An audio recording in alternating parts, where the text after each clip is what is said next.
Jewelry box. The summers of my childhood seemed filled with long, lazy, sunny days that boasted white cotton candy clouds and clear blue skies. I was a lonely little girl, but our hidden staircase, or rollaway stairs, as Mama called them, provided an endless source of fascination, for they led to that dark, forbidden room, the attic. We stored all sorts of odds and ends up there, such as the fan Daddy made. My daddy was a sheet metal worker, a foreman. He loved his work, and sometimes he made things like a house for our dog, Tuffy. The sheet metal structure was the largest dog house I'd ever seen. It reminded me of a Quonset hut. Tuffy wouldn't go near it. One year, Daddy also built a tool shed in the yard. Mama was ashamed of it because it resembled an outhouse.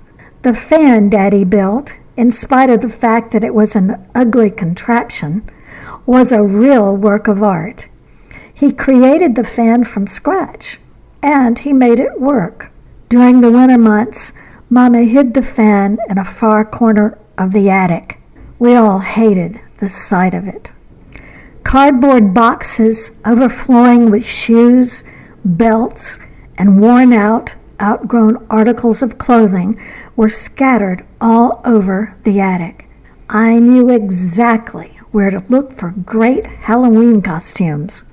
There were other boxes, too, stuffed with old receipts, cards celebrating birthdays past, letters from relatives, and various snapshots that Mama couldn't bear to throw away.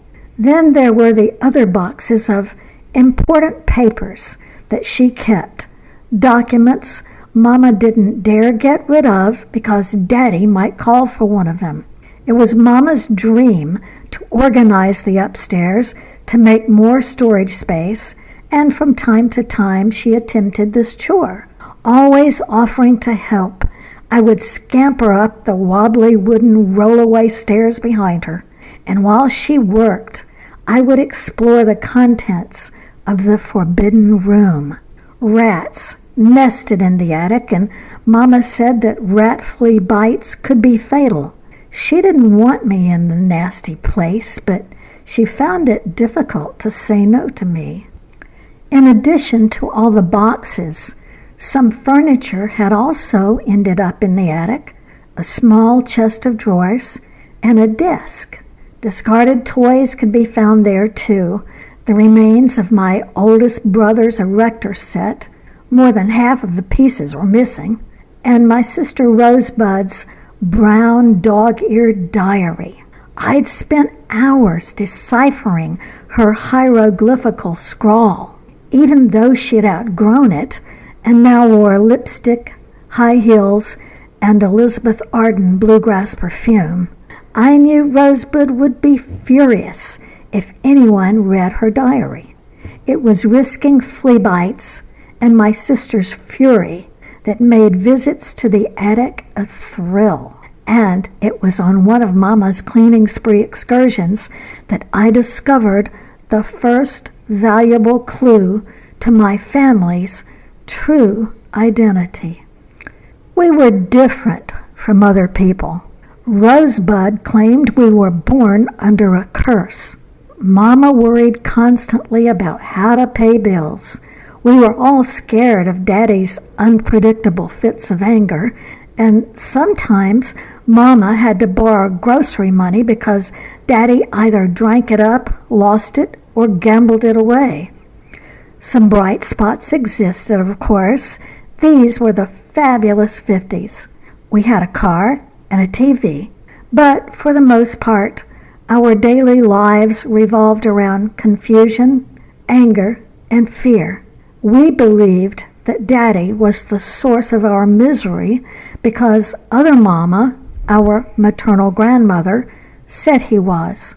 Othermama had lived with us for as far back as I could remember. She was short, plump and pretty, with strong arms, wise blue eyes, and snow-white hair. She and Daddy despised each other. Othermama did most of the cooking and cleaning, but she never went to the attic. I don't think she cared for rats. I know she hated snakes and worms.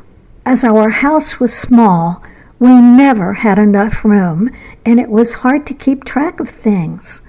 Othermama always kept track of her belongings. She kept her stuff separate, as though her things were sacred or could be contaminated. For instance, she lived in mortal fear that my daddy would use her toothbrush and cautioned the rest of us that it wasn't safe to keep ours in the bathroom. Stumbling into the bathroom drunk, he was apt to use the first toothbrush he could find. Othermama would say, "There's no telling where that old fool has been." I was never allowed to touch Othermama's things unless I had her permission. To do so could lead to damnation. Othermama was extremely religious and could recite many verses from the Bible. The verses she recited proved that she was always right. She said it was a sin to touch other people's possessions, especially hers. I became convinced that people had burned in hellfire for lesser crimes. Once in a blue moon, I was allowed to hold something of hers, like the gold watch her husband had given her, or her white gloves. But those were rare occasions, and the privilege always took place under her strict supervision. She took excellent care of what few things she owned and taught us to do the same. This is why I was shocked to find something of hers in the attic, of all places. It had to be a mistake. I found it while I was raking through the old scarred mahogany desk. There it was, Othermama's jewelry box. On the other side of the attic, Mama dug deep in a box of hats and jackets, trying to decide what to donate to the Salvation Army. "Stay close to me," she said. "Coming," I answered, but didn't move. She began to mumble, to talk to herself. "Rosebud could still wear this," she said. I answered. My sister Rosebud wouldn't be caught dead in anything but the latest fashions, and Mama knew it. I fingered the jewelry box. It was oval-shaped, ornate. The red top was rough and worn, the sides trimmed in gold. I'd seen the jewelry box many times and could picture the inside.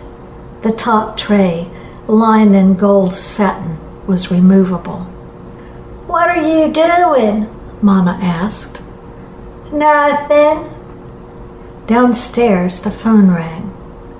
Seconds later, Othermama's voice floated up the rickety stairs. "It's Miss Stud's calling," she said. "I'd better talk to her," Mama sighed. "Let's take a break." I nodded, but didn't follow Mama, temptation being too much for my 10-year-old mind. Mama would be on the phone for a while. She never knew how to say goodbye. Othermama would never know. My heart skipped a beat as I opened the jewelry box. I'd seen it all before. The good pearls, the gold watch bearing Othermama's initials, the beaded black earbobs, Othermama's favorite, with matching necklace. I lifted off the top tray carefully, setting it down on the desk. That's when I spotted two items I'd never seen, a ring and a newspaper clipping. The ring put Long John Silver's buried treasure to shame. The huge pink stone was surrounded by colored gemstones. I slipped it on my finger. With some adhesive tape wrapped around the band, the ring would be a perfect fit. But where had the ring come from? Surely it wasn't Othermama's. She hadn't worn a ring since her husband died. Mama's laughter reminded me that she would be off the phone soon. I put the ring back in the box. The newspaper clipping, yellowed with age, was from our hometown paper, dated 1929. It was a notice from the obituary column. I read quickly, picking out the important details, a trick I'd learned scanning romance magazines for the juicy parts. I could hardly believe my eyes. Shot himself. Died on operating table. Diabetic. Team of doctors tried unsuccessfully. Survived by wife and daughters. My heart began to pound. Was this a joke? I knew Mama would be back up shortly, but I had to be sure.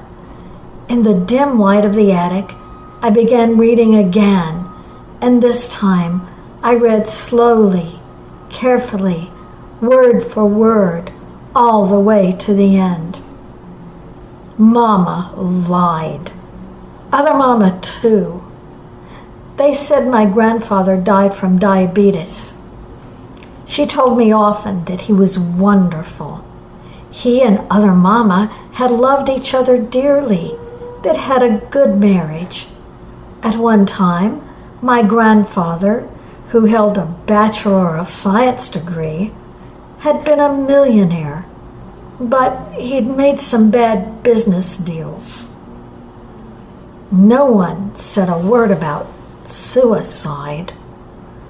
All Mama ever talked about was how fine he was, how kind and generous and smart, how educated, and how different he was from my own father. Othermama never spoke of him without tears coming to her eyes. I often wished my grandfather had lived. He would have saved us. Othermama said he would never have tolerated Mama being treated cruelly the way Daddy treated her. But if he was so wonderful, why had he killed himself? The Bible says suicide is a sin.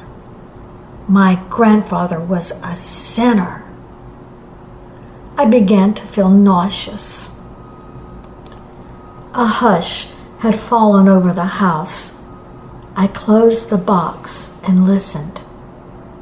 Othermama would be out at the clothesline taking down the wash. Niki! Mama was in the kitchen. Her voice sounded soft, far away. Coming, I answered. Mama poured the pot of hot fudge over a sheet of waxed paper to cool. She made a batch almost every day. Sometimes she added peanut butter. It's too late to do any more work up there, she said. Go wash your hands and we'll have some of this. He shot himself, I blurted out. Mama licked the fudge off the spoon.